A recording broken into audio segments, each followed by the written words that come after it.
Mundo sombrio. A Rússia ressurgente, a nova esquerda global e o Islã radical. Robert T. Chandler. Agradecimentos. A análise estratégica apresentada neste livro é fruto de mais de 4 décadas de leitura, escrita e atuação na resolução de uma ampla gama de problemas de segurança internacional enfrentados pelos Estados Unidos. Ao longo dos anos, tive a bênção de trabalhar com muitas pessoas que me ajudaram a aprimorar minhas habilidades analíticas e me ensinaram a ver além do aparente e por trás da cortina. A esses colegas e conhecidos que moldaram minha jornada de vida em diversas terras estrangeiras e em solo americano, expresso minha mais profunda gratidão por sua confiança e encorajamento. Entre os que mais me influenciaram esteve Esperanza, minha esposa e companheira de vida, que faleceu durante a escrita deste livro. Criada na Espanha fascista, essa catalã teve uma sede vitalícia por liberdade e democracia. Ela deixou sua marca em cada página de Mundo Sombrio por meio de sua advertência para mim: você precisa terminar o livro. O povo americano não sabe o que você sabe. Você precisa explicar a eles como a guerra cultural está minando tudo o que há de bom na América. Tentei satisfazer essa advertência simplesmente contando a história sobre o que vejo se desenvolvendo nas nuvens de tempestade que se acumulam diante de nós, tanto em casa quanto internacionalmente. Cabe ao leitor julgar se cumpri bem minha missão.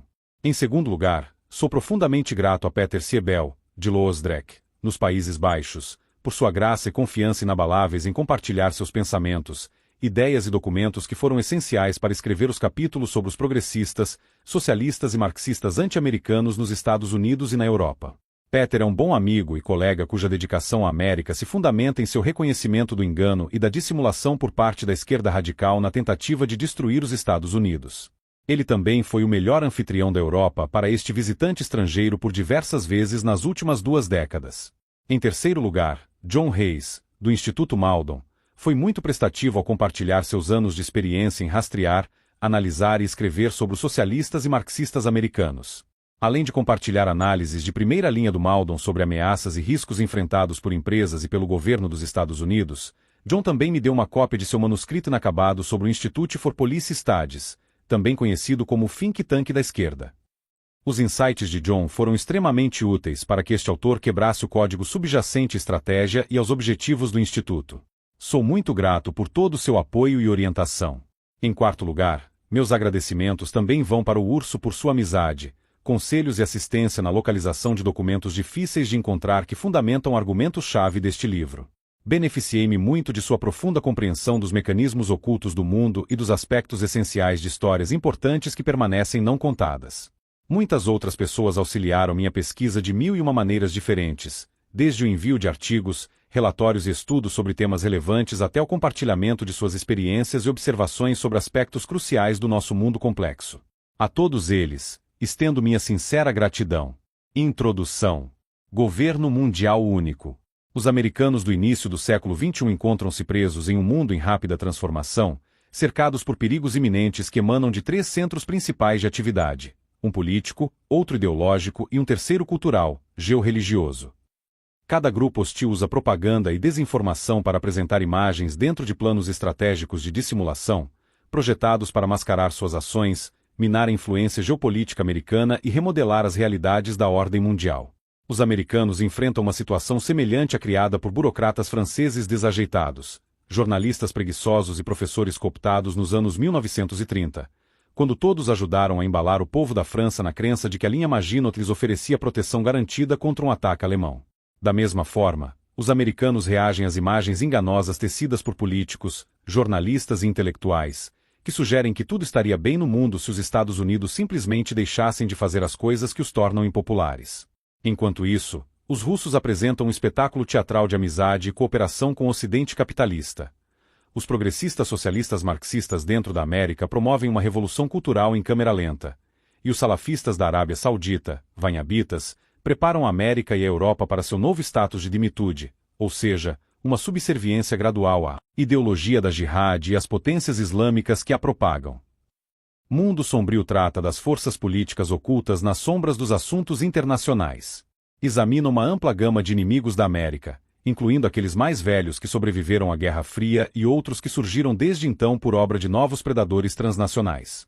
A ascensão incontestável da América durante a década de 1990, resultado de sua posição como única superpotência econômica e militar do mundo, desencadeou o desenvolvimento de um caldeirão de centros políticos, econômicos, ambientais, sociais e culturais anti-americanos.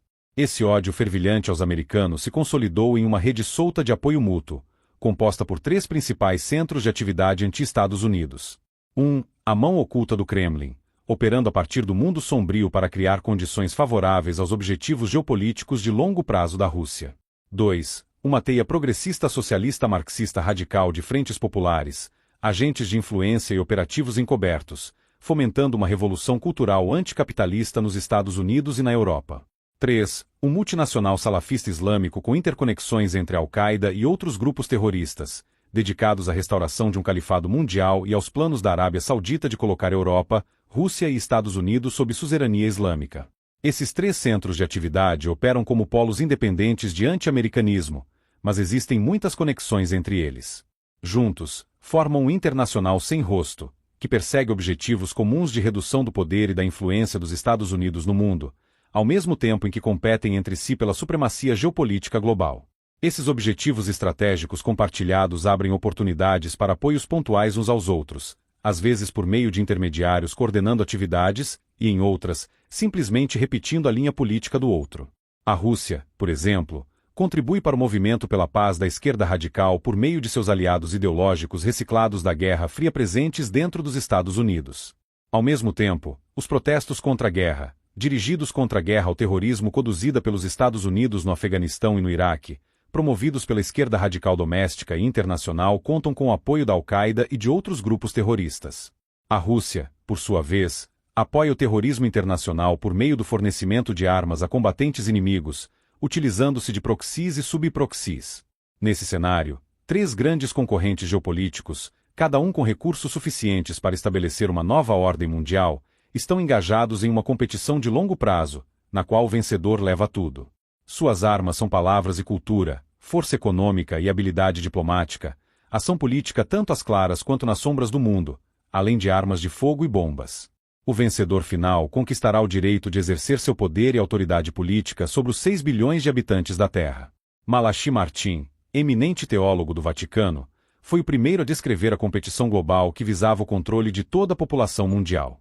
Em 1990, ele declarou: "Nós somos a aposta." Desde que Martin alertou a humanidade para a luta globalista pelo controle de nossas vidas, há quase 2 décadas, um dos competidores georreligiosos, o Vaticano, fundiu-se com o Ocidente capitalista, enquanto outro, o salafismo islâmico, emergiu como concorrente na disputa pelo domínio global. Grande parte da narrativa de Martin sobre a competição no início do pós-Guerra Fria transbordou para o atual jogo de xadrez entre o Ocidente capitalista, a Rússia com seus parceiros estratégicos e agentes de influência no Ocidente, e o salafismo islâmico. Devemos a Martin uma grande dívida de gratidão por ter nos advertido sobre a competição geopolítica global e por ter nos exortado a levá-la a sério, pois são nossas vidas que estão em jogo. Segundo Martin, o triângulo competitivo contemporâneo coloca todos nós em risco: nossas vidas, nossas famílias, nossos empregos, nossa prosperidade, nossos bens, nossas escolas, nossas comunidades, nossas religiões, nossas culturas, nosso bem-estar geral e nossas identidades nacionais. Quem seremos no futuro dependerá de qual desses concorrentes vencerá.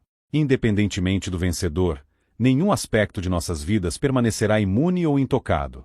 A atual competição geopolítica entre 3 polos, assim como o jogo de xadrez global descrito inicialmente por Malachi Martin em 1990, resultará em a modificação mais profunda e abrangente da vida internacional, nacional e local que o mundo viu em 1000 anos. O primeiro concorrente geopolítico é o Ocidente capitalista, liderado pelos Estados Unidos e pela Europa. Sua abrangência geográfica estende-se desde a costa do Pacífico na América do Norte, atravessa o Atlântico, até as fronteiras orientais da Europa com a Rússia. Esse competidor globalista também inclui o Vaticano, o Japão e a Oceania. Os Estados Unidos, emergindo da Guerra Fria como única superpotência mundial, atuaram como principal motor da globalização econômica. Ao longo dos próximos 50 anos ou mais, com os ajustes adequados por parte do norte industrializado, visando assegurar o bem-estar econômico de fornecedores e trabalhadores do hemisfério sul, bem como de trabalhadores norte-americanos deslocados, a globalização poderá resultar na eliminação das fronteiras soberanas em favor de uma economia global norte-sul unificada e abrangente. O segundo concorrente globalista é liderado pela Rússia, ainda motivada, embora de forma velada, por uma mentalidade leninista de partido-Estado. Moscou está acompanhada por parceiros estratégicos que, junto com a Rússia, compõem um vasto quadrilátero geoestratégico com China, Irã e Cuba, Brasil-Venezuela. Os objetivos estratégicos de longo prazo do Kremlin estão envoltos em um núcleo de negação e dissimulação. Essa grande dissimulação estratégica envolve um quadrilátero relativamente frouxo, porém assertivo, de amizade e cooperação entre Rússia, China, Irã, Cuba, Brasil e Venezuela. Esses proxies e subproxies russos possuem economias famintas por energia, que prenunciam um crescimento robusto no futuro. Os parceiros estratégicos de Moscou também estão comprometidos com a reestruturação da ordem de segurança mundial, atualmente unipolar, para um sistema multinacional no qual a Rússia ocupará uma cadeira de influência significativa. O alcance desse concorrente global estende-se desde a costa do Pacífico da Eurásia até as fronteiras da Rússia na Europa Oriental e no Cáucaso. Também se estende do Mar do Norte à Ásia Central, facilitando uma posição predominante sobre o Mar Cáspio, rico em recursos energéticos. Os parceiros estratégicos da Rússia atuam como centros de atividade ou polos para ações competitivas descentralizadas em suas respectivas regiões de interesse. O Irã está prestes a controlar uma grande nação xiita, formada pelos estados políticos do próprio Irã, da maior parte do Iraque, da Síria e do Líbano. Essa nação xiita emergente apoiará a Rússia nos esforços do Kremlin para tomar o controle dos preços globais do petróleo e do gás natural da OPEC. A Rússia conta com a aplicação discreta da fórmula marxista revisionista de Antônio Gramsci para transformar, ao longo do tempo, as culturas dos países-alvo e assim criar as condições necessárias para que Moscou assuma a liderança global. O objetivo da Rússia é criar essas condições para uma convergência pacífica entre Europa e Rússia. O projeto complexo do Kremlin para atingir esse objetivo estratégico baseia-se no engajamento dos europeus em uma ampla série de relações comerciais intricadas. Em primeiro lugar, entre esses arranjos cooperativos euro-russos está a posição de Moscou como principal fornecedora de gás natural e petróleo que alimenta a economia europeia. A estratégia de Moscou é complementada por uma vasta gama de agentes de influência progressistas, socialistas marxistas, que promovem a secularização da Europa e sua transformação cultural segundo uma linha mais favorável à fórmula de Antônio Gramsci para alcançar o poder por meio das urnas. Esses agentes progressistas socialistas marxistas frequentemente utilizam-se de dissimulação e engano para moldar as ideias europeias de forma a acomodar os objetivos de convergência do Kremlin. O terceiro competidor geopolítico global é o fundamentalismo salafista, wahhabita, do Islã, centrado na Arábia Saudita. A extensão geográfica da influência salafista abrange o Maghreb e o Oriente Médio, passando pelo Paquistão até a Índia, onde se encontram os mundos muçulmano e hindu. Os salafistas, por meio da Al-Qaeda, da imigração e de missionários religiosos, estendem sua presença à Europa, Bósnia, Macedônia, Albânia, Kosovo, Chechênia e outras nações muçulmanas dentro da Rússia, Ásia Central, África, América do Norte, América do Sul e Sudeste Asiático. O objetivo georreligioso dos salafistas é restaurar um califado islâmico, sunita, de alcance global. Suas metas concentram-se na criação das condições necessárias para o surgimento de uma Eurábia. Utilizando-se de ferramentas complementares como o terrorismo, a Al-Qaeda e a imigração, os governantes salafistas vislumbram um momento em que a Europa cairá em suas mãos como uma ameixa madura. Espera-se que as condições para conquistar a Europa sejam criadas ao longo do tempo, à medida que a taxa de natalidade dos nativos europeus permanece baixa e a dos imigrantes, alta. Com o tempo, os imigrantes islâmicos poderão ascender ao poder por meio das urnas, e a Europa mergulhará em uma condição de neutralização ou de dimitude. A perda da Europa para interesses russos ou salafistas seria um golpe devastador para os Estados Unidos e feriria gravemente sua capacidade de competir geopoliticamente. Embora a Europa se encontre no centro de gravidade da disputa entre os três contendores globalistas, ela continua sendo uma parte vital do Ocidente capitalista. Por isso, pode-se esperar que seja protegida pelo poder e influência dos Estados Unidos, mas somente se não ruir por dentro. Tanto a Rússia quanto os salafistas contam com quintas colunas em crescimento dentro da Europa, prontas para se erguer no momento oportuno. A Irmandade Muçulmana da América do Norte conseguiu estabelecer uma presença significativa nos Estados Unidos e no Canadá. Atua por meio de uma série de organizações de fachada que mascaram suas atividades anti-americanas. Um ódio profundo pelos Estados Unidos e pelos americanos é uma de suas principais motivações. O objetivo estratégico da Irmandade é destruir os Estados Unidos por meio de uma guerra civilizacional de longo prazo, eliminando todas as religiões exceto o Islã. Segundo declaração da própria Irmandade, nossa atuação na América é uma espécie de grande jihad para eliminar e destruir a civilização ocidental por dentro. Essa jihad civilizacional será acompanhada por ataques terroristas, possivelmente incluindo um 11 de setembro nuclear. Shadow World ilumina. 1. Os detalhes do Ocidente capitalista, liderado pelos Estados Unidos, em sua tentativa de criar democracias liberais por meio da globalização política e econômica. 2. A mão oculta da Rússia, que opera com desinformação extraordinária e uma vasta conspiração esquerdista de negação e engano. 3. E uma jihad islâmica radical em nome de Alá, cujos tentáculos sugadores de sangue penetram profundamente na sociedade americana e ao redor do globo. Essa competição geopolítica determinará qual dos contendores obterá autoridade política sobre os 6 bilhões de habitantes da Terra. A disputa globalista tripartite provavelmente se estenderá por 50 anos ou mais no século XXI. Haverá muitos altos e baixos nesse longo jogo de xadrez, uma vez que cada competidor possui pontos fortes e vulnerabilidades exploráveis. A resposta do Ocidente capitalista aos lances iniciais da Rússia, da esquerda revolucionária nos Estados Unidos e dos islamistas militantes violentos já reflete o andamento do jogo geopolítico que decidirá qual jogador dominará a ordem mundial do século XXI. As tendências, mudanças de políticas, ações encobertas, terrorismo internacional e coalizões anti-americanas apontam para uma certeza: está em curso a construção de um mundo sem fronteiras sob um governo único até o fim do século XXI.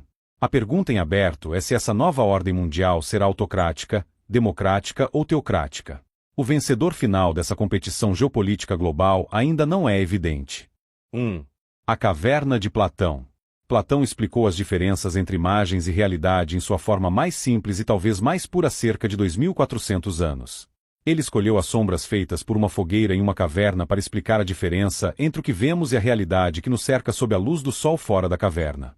As sombras são apenas imitações de seres realmente vivos, observou o filósofo grego. As sombras na parede da caverna apresentam a aparência das coisas materiais, não sua verdadeira natureza. A partir dessa premissa inicial, sem dúvida tirada de suas próprias observações, Platão dá um segundo passo, que nos ajuda a entender o engano no mundo moderno. Se alguém mantivesse pessoas como prisioneiras em uma caverna, supôs Platão, com correntes impedindo que girassem seus corpos e cabeças, as fogueiras atrás e acima delas, a certa distância, projetariam sombras na parede. Como as restrições manteriam os prisioneiros no lugar, as sombras poderiam ser usadas para manipular e moldar suas percepções, o que naturalmente levaria a um fenômeno no qual as imagens projetadas na parede da caverna se tornariam verdade aos olhos do observador. Para eles, concluiu Platão, a verdade seria literalmente nada além das sombras das imagens. Como resultado, os prisioneiros, uma vez no mundo da luz solar fora da caverna, descobririam que acreditam mais nas sombras das imagens do que nas criaturas vivas e nas coisas reais ao seu redor. A discussão de Platão em A República sobre os problemas de distinguir entre imagem e realidade serve como pano de fundo para a narrativa desta análise. Para Platão, os fantoches na parede de uma caverna, mostrados como sombras das chamas vacilantes atrás da audiência cativa, serviam para enganar e manipular as percepções sobre objetos e eventos. Hoje, chamamos tais atividades de propaganda e desinformation, cujo propósito é negar e enganar. Internacional sem rosto. O povo americano, mantido como os prisioneiros na caverna de Platão, está sendo alimentado com uma dieta psicológica constante de imagens desenhadas pelos especialistas clandestinos da Rússia, fazendo tudo o que podem para conter o crescimento do poder e da influência dos Estados Unidos. Ao mesmo tempo, os cultural marxismo ou progressivo e socialismo marxistas domésticos e internacionais dos Estados Unidos, em solidariedade ideológica com a Rússia, estão focados em destruir o que chamam de Corporate America. E militantes islâmicos estão prontos para esmagar o que veem como a depravação da cultura americana e impor um status de dimitude antes que a perversão tóxica americana possa contaminar as sociedades muçulmanas. O arsenal de armas políticas escolhido no ataque à América por um ou mais desses três antagonistas inclui subversão, propaganda, aberta e encoberta, desinformation, direct action, agitação, e active measures, terrorismo, agents of influence, imigração, e uma ênfase particular de todos os três grupos no sangue vital da guerra política, denial e deception. Como poucos nos Estados Unidos estão combatendo as imagens lançadas por esses três centros hostis, os americanos, quando forem libertados da ditadura das imagens projetadas dentro da caverna moderna de Platão e alcançarem a luz da realidade, não perceberão os perigos que os cercam. Portanto, será difícil corrigir as imagens que enganam os americanos. Essas percepções foram moldadas com precisão pela propaganda e desinformation despejadas pelos russos, pelos cultural marxistas e pelos salafistas. Espera-se que os americanos recorram ao processo psicológico humano da cognitive dissonance, que filtrará fatores do mundo real que não se encaixam nas imagens tão cuidadosamente fornecidas a eles. A questão em aberto é se essas imagens estão tão fortemente enraizadas que resistem à correção que expõe sua base de negação e engano. Se os programas de propaganda e desinformação contra os Estados Unidos por parte de russos, progressivos socialistas marxistas domésticos e internacionais, e islamistas radicais forem tão fortes que os americanos resistam a enxergar as realidades ameaçadoras operando profundamente nas sombras do mundo, suas opções de resposta serão severamente limitadas. A Rússia autoritária. As elites governantes russas e o povo em geral têm se ressentido da perda de poder e influência da Rússia no mundo após a desintegração da URSS em 31 de dezembro de 1991. Desde os anos 1990, as políticas externas do Kremlin têm sido perseguidas em trilha dupla, uma aberta e outra subterrânea. O Serviço de Inteligência da Federação Russa permaneceu extremamente ativo dentro dos Estados Unidos desde o início. No meio da primeira década, o Federal Security Service, FSB, da Rússia, sucessor imitador da KGB, havia intensificado suas atividades de espionagem nos Estados Unidos. A Rússia manteve várias das frentes internacionais da União Soviética, como o World Peace Council, a World Federation of Trade Unions e a International Association of Democratic Lawyers para promover os interesses nacionais russos. Além disso, membros do movimento Progressive Socialist Marxista americano mantiveram suas conexões com as frentes soviético-russas sobreviventes. O FSB mantém uma continuidade direta com a KGB dos tempos da Guerra Fria, quando subversão, propaganda, falsificações, treinamento de terroristas, tanto de forma direta quanto por meio de terceiros, como a Alemanha Oriental, transferência de armas para regimes que apoiam o terrorismo, como Irã, Síria, Líbia e Iêmen, entre outros. E o uso de militantes da esquerda radical americana como agentes de influência eram moldados como armas afiadas da guerra política. Durante a Guerra Fria, a União Soviética financiou o movimento anticapitalista e pró-marxista por meio de agentes de influência e frentes populares nos Estados Unidos. Esse histórico levanta a questão: a Rússia utilizou esse caminho clandestino já conhecido para atuar junto a grupos ocidentais anti-globalização e pacifistas no início do século XXI? De forma similar, a inteligência soviética ou seus estados clientes treinaram terroristas desde a década de 1970, inclusive aqueles responsáveis pelos atentados ao World Trade Center em 1993 e 2001. A imagem projetada ao Ocidente pelos mestres da dissimulação do Kremlin mostra uma Rússia democrática, de livre mercado, não comunista, segura para investimento estrangeiro de todos os tipos, de tecnologia avançada a bens de consumo ordinários. A Rússia também se apresenta como um membro responsável da sociedade internacional, que valoriza relações estreitas com os Estados Unidos e a Europa. Essa narrativa foi mantida durante os dias tumultuados que antecederam a implosão da União Soviética, em dezembro de 1991, passando pelos anos caóticos do governo de Boris Yeltsin e chegando à era de Vladimir Putin, marcada pela disciplina e pelo controle estatal. No entanto, ao se analisar essas 2 décadas de Rússia pós-soviética sob uma lente histórica, emergem fatores bastante reveladores que contradizem a imagem cuidadosamente construída pelo Kremlin no início do século XXI. O capítulo 3, intitulado Plano Andropov, conta a verdadeira história da desintegração da União Soviética, que foi mais uma implosão controlada do que uma reação espontânea a grandes mudanças estruturais. Os 3 pilares principais do sistema soviético, a nomenclatura, cerca de 1,5 milhão de elites soviéticas, a KGB, agora disfarçada com um sorriso como FSB, e o Partido Comunista, em uma nova versão, sobreviveram. A nomenclatura hoje constitui os novos donos de fábricas, indústrias e altos cargos do governo, enriquecendo-se com a economia russa em ascensão, especialmente após a alta dos preços da energia, que resgatou a sociedade baseada em recursos naturais da Rússia da penúria. Os órgãos de segurança do Estado, compostos por cerca de 1.000 ex-agentes da KGB, ocupam postos-chave no governo russo. O novo sistema comunista, baseado no marxismo revisionista de Antônio Gramsci, opera de forma furtiva, nas sombras do aparato clandestino bem lubrificado da Rússia. Autoridades russas repetem sem cessar ao Ocidente que o comunismo morreu com a União Soviética. O marxismo-leninismo de fato expirou como parte planejada da reestruturação, ou perestroika. Mas nas entranhas da Fundação Gorbachev, em Moscou, em 2008, operava-se com base no marxismo cultural desenvolvido por Antônio Gramsci, fundador do Partido Comunista Italiano. Gramsci passou mais de uma década rabiscando suas ideias sobre marxismo cultural em cadernos enquanto estava preso por Benito Mussolini nos anos 1930. Esses cadernos foram recolhidos por sua cunhada, uma russa, entregues à embaixada soviética em Roma e posteriormente enviados a Moscou. Segundo diversos relatos, os 9 volumes das ideias de Gramsci permaneceram esquecidos em algum arquivo da biblioteca do Partido Comunista Soviético, ao menos até que Mikhail Gorbachev os redescobrisse e aplicasse as novas diretrizes de revolução cultural delineadas pelo marxista revisionista italiano. A aplicação das ideias de Gramsci foi um componente essencial do chamado Plano Andropov, que subsidiou a perestroika de Gorbachev. Os soviético-russos conseguiram executar o grande engodo previsto no Plano Andropov após anos de planejamento para o desenvolvimento de uma campanha de desinformação sem precedentes, derivada da nova política econômica dos anos 1920 da leitura leninista sobre a credulidade do Ocidente capitalista. O segredo consistia em ocultar a coordenação entre a nova Rússia e o pragmatismo singular de Gramsci na aplicação das ideias marxistas e leninistas para envolver os governos ocidentais por meio do apoio à estratégia de desinformação do Kremlin. O objetivo final da Rússia, criar uma ordem mundial socialista nos termos aceitos por Moscou, permanece inalterado. Em vez de marxismo-leninismo e mudanças revolucionárias violentas, a Rússia adotou o marxismo cultural, voltado para a transformação de longo prazo dos valores ocidentais, o que abriria caminho para a governança mundial socialista. O objetivo último do Kremlin é emergir, a longo prazo, como poder geopolítico dominante e controlador do mundo. Progressistas, socialistas, marxistas. A esquerda radical nos Estados Unidos e em outros países foi lançada em um turbilhão ideológico com a desintegração da União Soviética.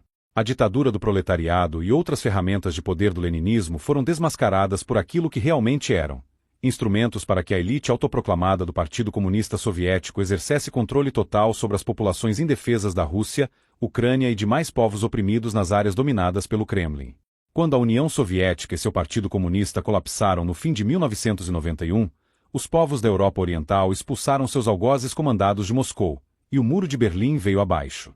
A Rússia parecia caminhar em direção à democracia e às liberdades associadas às economias de livre mercado. Os veteranos da Guerra Fria no Ocidente celebraram. As rolhas de champanhe estouraram. A Guerra Fria havia terminado. No entanto, as peças do novo quebra-cabeça internacional não pareciam se encaixar tão bem. Desde o início, percebia-se que algo estava fora do lugar, mas esse algo estava bem oculto. Apesar da euforia coletiva do Ocidente após o colapso soviético, os remanescentes do regime comunista borbulhavam nas sombras, reorganizando-se, reorientando-se e preparando-se para ressurgir na cena mundial. Não havia motivo para crer que todos os comunistas do mundo haviam simplesmente desaparecido com o fim do Comitê Central do Partido Comunista Soviético. Ainda assim, socialistas revolucionários ao redor do mundo começaram a abandonar o leninismo e o hífen que ligava ao marxismo, enquanto buscavam criar uma renovação e ressurreição do marxismo. A receita de Antônio Gramsci para um pragmatismo furtivo rumo à revolução passiva inverteu Marx de cabeça para baixo e propôs uma revolução cultural silenciosa. Isso envolve, explica o diplomata e educador norte-americano Alberto M. Piedra, desmantelar ou destruir os valores do passado por meio da infiltração gradual nas instituições antigas e da mudança da mentalidade das massas. Nos Estados Unidos, marxistas adotaram o termo progressista para mascarar suas atividades, uma antiga palavra da Frente Popular usada por comunistas de forma intermitente desde os anos 1930. Ninguém sabe exatamente o que é ou não é um progressista, mas é evidente que o termo é usado para semear confusão e oferecer cobertura política àqueles que podem ser socialistas ou marxistas. Muitos jornalistas americanos e outros propagadores irrefletidos da correção política não conseguem sequer dizer progressista.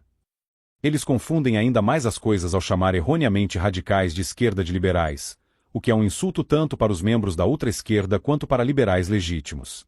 Como os progressistas usam frentes populares para cooptar liberais em sua cruzada ideológica, não tem pressa em corrigir o erro quando são chamados, equivocada ou propositalmente, de liberais. Quando Tom Hayden, um dos radicais furiosos dos anos 1960, foi apresentado como liberal em um talk show no final dos anos 1990, ele inicialmente se encolheu diante do insulto inocente, mas em seguida esboçou um sorriso cúmplice, sem explicar que evidentemente não fazia parte do campo liberal, mas sim era um revolucionário marxista. Quando a União Soviética desapareceu do cenário mundial, a filosofia política de Antônio Gramsci, de penetrar nas culturas existentes para transformar a sociedade e suas instituições por meio da ação direta e da propaganda, passou a sustentar uma doutrina marxista renovada. As ideias de Gramsci haviam se tornado tão populares em círculos de esquerda que a International Gramsci Society foi fundada em 1997 para promover a difusão de seu programa de ação contra a livre iniciativa e os governos democráticos. Essa nova vertente do marxismo, que começou a evoluir de forma mais firme durante os anos 1990, amadureceu gradualmente em um processo cauteloso que a esquerda radical apelidou de renovação e ressurgimento do marxismo. Um analista europeu me contou que detestava participar das reuniões abertas da esquerda radical em meados da década de 1990. Eles discutiam que Gramsci disse isso, Gramsci disse aquilo, Gramsci quis dizer, Gramsci, Gramsci, Gramsci. Me deixavam louco. Só falavam de Gramsci. Discussões semelhantes ocorriam nos Estados Unidos, a portas fechadas, em conformidade com as prescrições da doutrina marxista cultural e furtiva de Gramsci. A parte 3 deste livro examina a condução da Revolução Socialista silenciosa em curso nos Estados Unidos, Europa e Austrália, e dentro da Organização das Nações Unidas. Esses 6 capítulos não são independentes, pois cada um constitui uma camada essencial no que Gramsci chamou de gênio do pragmatismo marxista contra o Ocidente. Para a ultra-esquerda, os Estados Unidos são o grande prêmio. Grande parte de seu cerco aos portões da América visa minar os valores do país e suas instituições tradicionais, em um amplo ataque cultural contra as forças políticas da nação, que tem como base seu motor econômico livre. Como cada camada representa os elos vitais entre os membros da esquerda radical, é necessário considerar o bolo de 4 camadas como uma rede subversiva de redes. A camada superior dessa confeitaria político-ideológica mistura os princípios doutrinários, suposições fundamentais, objetivos e políticas que guiam o esforço unificado dos níveis subsequentes. As forças motrizes dessa rede de topo são os formadores de opinião e outros indivíduos ligados a ONGs, incluindo anarcocomunistas e anarcossindicalistas. São os estrategistas que orientam os comandantes operacionais que dirigem os combatentes de rua adeptos de Gramsci. Em geral, pode-se esperar encontrar esses facilitadores nas sombras mais densas do mundo. Exemplos de membros importantes incluem os centros revolucionários baseados em Washington, D.C., o Institute for Police Studies, o chamado think tank da esquerda, assim como a grande mídia cooptada e os políticos que compõem o Congressional Progressive Caucus e o Partido das Sombras, que opera dentro do Partido Democrata, capturado por George Soros e pelos radicais dos anos 1960. A esquerda radical selecionou ferramentas apropriadas de guerra política para penetrar na cultura dos Estados Unidos, espaços abertos na estrutura social, escolas públicas e universidades, governo e uma série de organizações comunitárias, a fim de transformar a sociedade e substituir os valores e instituições tradicionais americanas por valores neomarxistas.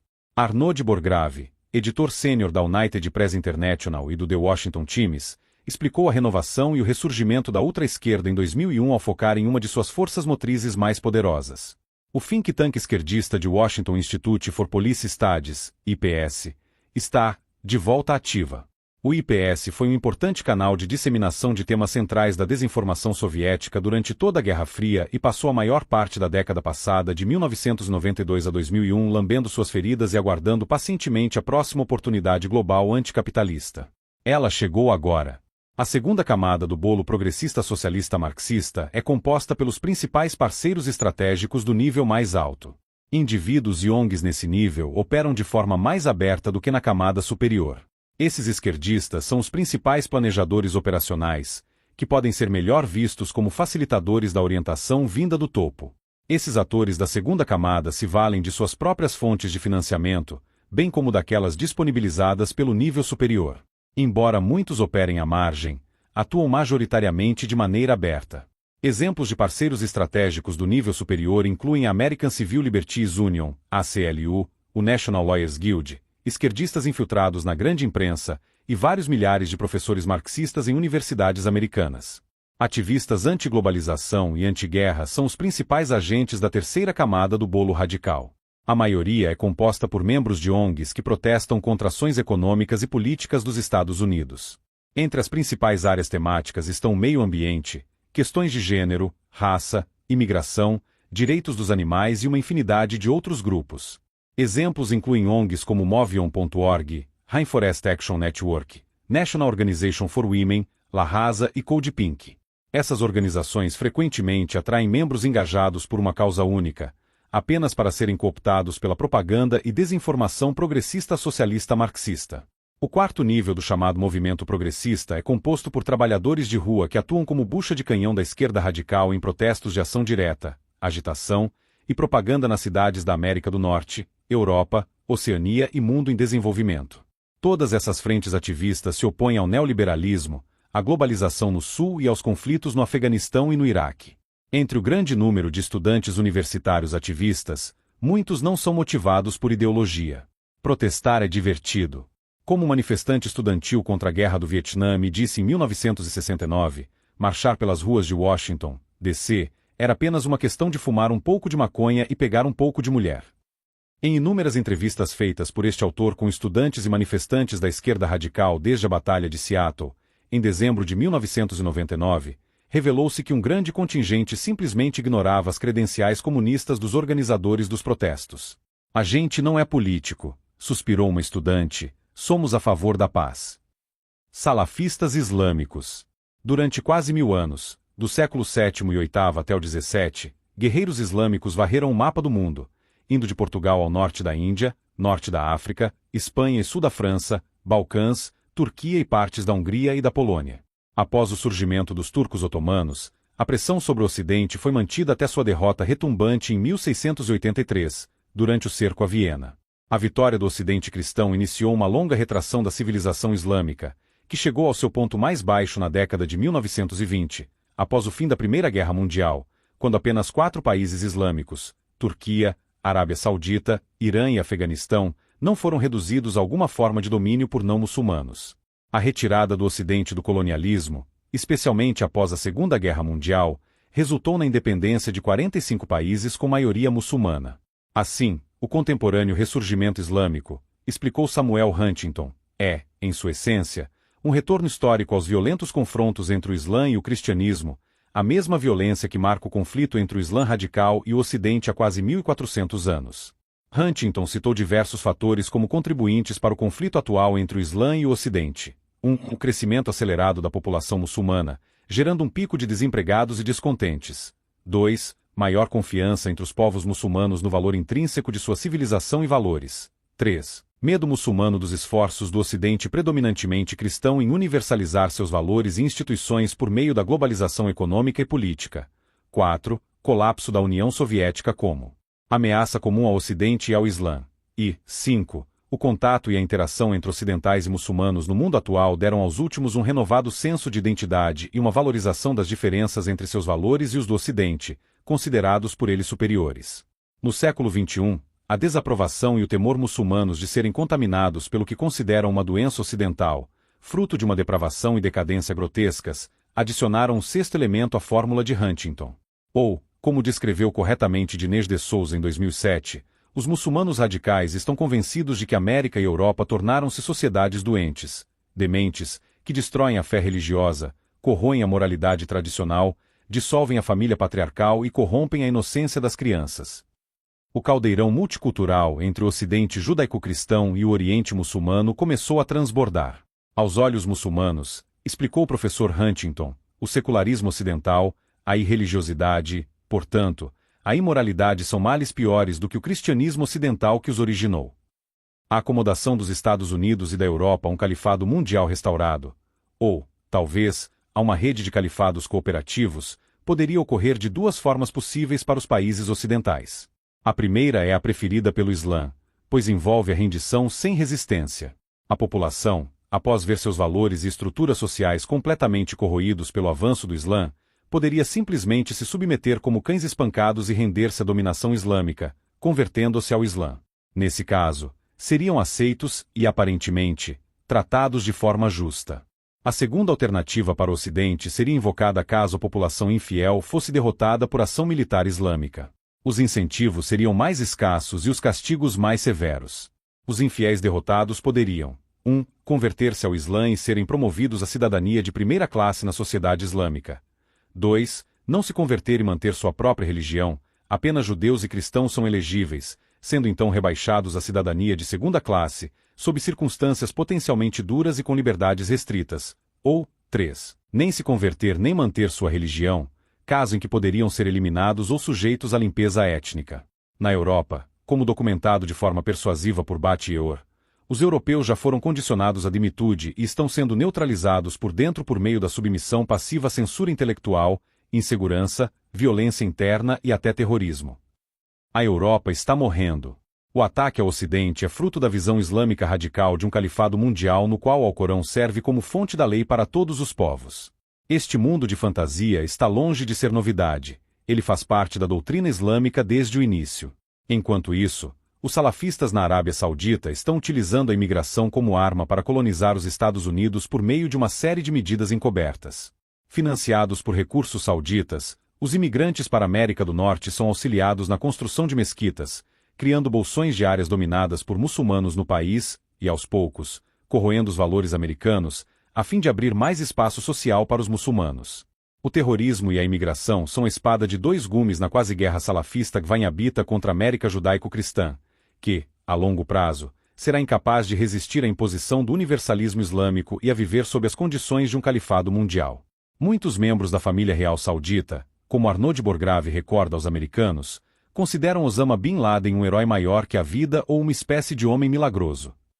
Células adormecidas de operativos clandestinos ligados ao Islã Wahhabita e à Arábia Saudita infiltraram os Estados Unidos principalmente a partir de meados da década de 1980.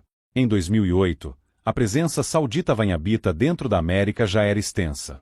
Dentro dos Estados Unidos, uma rede de apoio ao terrorismo financiada do exterior e operada por formadores de imagem estrangeiros estava criando um verdadeiro exército de apoiadores dentro de nossas fronteiras por meio do recrutamento agressivo de americanos descontentes, incluindo minorias da população carcerária. Enquanto isso, marchando sob a bandeira esquerdista do politicamente correto e empunhando uma cimitarra para destruir a civilização americana, o lobby saudita salafista já havia se posicionado politicamente dentro dos Estados Unidos à época dos atentados terroristas de 11 de setembro de 2001. Nos anos que se seguiram ao 11 de setembro, a rede saudita salafista disfarçou sua presença e acumulou vitória após vitória por meio de seus porta-vozes e lobistas clandestinos, avançando por uma espécie de estrada mágica de tijolos amarelos rumo ao estabelecimento de uma comunidade islâmica politicamente dominante dentro da América. Vários membros de alta patente da Casa de Saul financiaram Osama Bin Laden por meio de instituições de caridade criadas para lavar tais doações. O analista da RAND, Laure Muraviec, abalou o Pentágono e muitos arabistas americanos em julho de 2002 ao denunciar a crua duplicidade da Arábia Saudita. Os sauditas estão ativos em todos os níveis da cadeia do terror, de planejadores a financiadores, de quadros a soldados rasos, de ideólogos a entusiastas. A Arábia Saudita apoia nossos inimigos e ataca nossos aliados e é responsável por um fluxo diário de ódio virulento contra os Estados Unidos vindo da mídia saudita, das instituições educacionais, de clérigos e autoridades. Os sauditas nos dizem uma coisa em particular, mas fazem o contrário na prática. O movimento saudita salafista intensificou seus esforços para estabelecer uma quinta coluna funcional dentro da América, que incluiria uma presença wahhabita suficiente para recrutar convertidos, exercer pressão política por meio do sistema democrático, apoiar terroristas da Al-Qaeda e, ao longo do tempo, criar as condições necessárias para uma islamização dos Estados Unidos. A presença wahhabita nos Estados Unidos, concluiu corretamente o senador Charles E. Schumer, é algo sombrio que pode trazer consequências prejudiciais para nossas mesquitas, escolas, prisões e até mesmo para nossas forças armadas. Por trás dos trincos e fechaduras douradas nas portas salafistas de Medina e Meca, encontra-se a fonte tóxica do ódio anti-ocidental e anti-americano. Clérigos salafistas e alguns membros da família real saudita têm sido obcecados por anos com a neutralização do que veem como uma influência corruptora da cultura ocidental. Juntos, os wahhabitas e membros de outros grupos islamistas consideram o Islã tanto uma ideologia política quanto uma religião. Essa perspectiva oferece à Arábia Saudita uma justificativa para sua projeção global por meio da criação e uso de quintas colunas religiosas ao redor do mundo. Utilizar a simbiose saudita-salafista wahhabita como ferramenta política proporciona uma superestrada para o financiamento de escolas islamistas, construção de mesquitas, recrutamento de novos membros, apoio ao terrorismo e criação de instituições de caridade que servem como fachadas para fins nefastos. Sauditas, incluindo membros da família real, ajudaram e encorajaram a campanha de Osama Bin Laden contra a América por meio de transferências monetárias lavadas por organizações de caridade. Houve, claramente, dinheiro saudita apoiando Osama Bin Laden e o grupo terrorista que ele liderava, declarou o senador Cal Levin em julho de 2003. E acho que temos que encarar esse fato. Os sauditas devem encarar esse fato, e pôr um fim nisso. O notável livro de Dory Gold, A Thread's Kingdom, oferece a chave essencial para abrir a porta secreta da relação do governo saudita com o Islã salafista e seu apoio informal ao terrorismo global, incluindo a Al-Qaeda. Para pôr fim aos tipos de horrores perpetrados por Osama Bin Laden, observou o ex-embaixador de Israel na ONU, é absolutamente necessário compreender o ambiente único de onde brotou esse ódio. Um olhar frio deve ser lançado, portanto, sobre as dinâmicas internas do suposto aliado da América, a Arábia Saudita. Certamente é hora de os americanos lançarem esse olhar frio sobre aqueles que se dizem amigos e aliados, enquanto constroem uma quinta coluna clandestina e cheia de ódio dentro da sociedade americana. A guerra política travada pela simbiose saudita-salafista Gvanhabita enfatiza desinformação e propaganda para manter as autoridades americanas em dúvida quanto à lealdade de Riad, intimidação e dinheiro para silenciar muçulmanos moderados, além de frentes e agentes de influência para ampliar o espaço político de crescimento do Islã dentro da América. Enquanto isso, autoridades sauditas, clérigos salafistas e combatentes vanhabitas vêm travando uma cruzada reversa contra os Estados Unidos desde, ao menos, a década de 1980. Essa desinformação e operações encobertas, no estilo soviético, nunca foram tão sinistras quanto no jogo que vem sendo jogado por essa trindade profana saudita-salafista, em que o terceiro elemento, a Al-Qaeda, permanece oculto no mundo sombrio de negação e engano. Estamos no meio de uma ofensiva jihadista, observou William Kristol em 2006. E o Ocidente está recuando. Sombras na parede da caverna de Platão. O povo americano está sendo inundado por imagens produzidas por especialistas russos em propaganda e desinformação, por progressistas socialistas marxistas americanos e por militantes sauditas salafistas gvanhabitas. A competição geopolítica global entre o Ocidente capitalista, a Rússia e seus aliados progressistas socialistas marxistas no Ocidente, e o salafismo militante permanece invisível. Os criadores de imagens na caverna de Platão projetam quadros inteiramente distintos da realidade existente no mundo iluminado pelo Sol. Até o momento, os americanos têm sido cegados pela propaganda e pela desinformação, especialmente proveniente da Rússia e de seus agentes de influência de extrema esquerda dentro dos Estados Unidos. Para Gramsci, a vitória viria após o homem interior ocidental ser marxizado, com a superestrutura cristã destruída e os valores tradicionais do Ocidente substituídos pelos objetivos utópicos de Karl Marx. No nível geopolítico, o projeto gorbachovista para uma nova ordem mundial prevê uma condição na qual todos os governos nacionais como os conhecemos em 1990 deixarão de existir, explicou Malachi Martin. Deverá haver um único centro de governança localizado em Moscou e dominado pelo Partido Comunista Mundial, CPW. Tony Blankley, oferecendo uma visão lúcida da ameaça islamista, escreve em seu livro de 2005, The West's Last Chance, que em grande parte do Ocidente, há uma negação cega de que o islamismo radical está transformando o mundo. De modo ainda mais sombrio, ele acrescenta: a maioria das elites europeias e muitos políticos e jornalistas americanos são ovelhas que não percebem a matilha de lobos na floresta. Veem o ocasional rabo de lobo, mas não conseguem imaginar os dentes dos lobos em suas gargantas.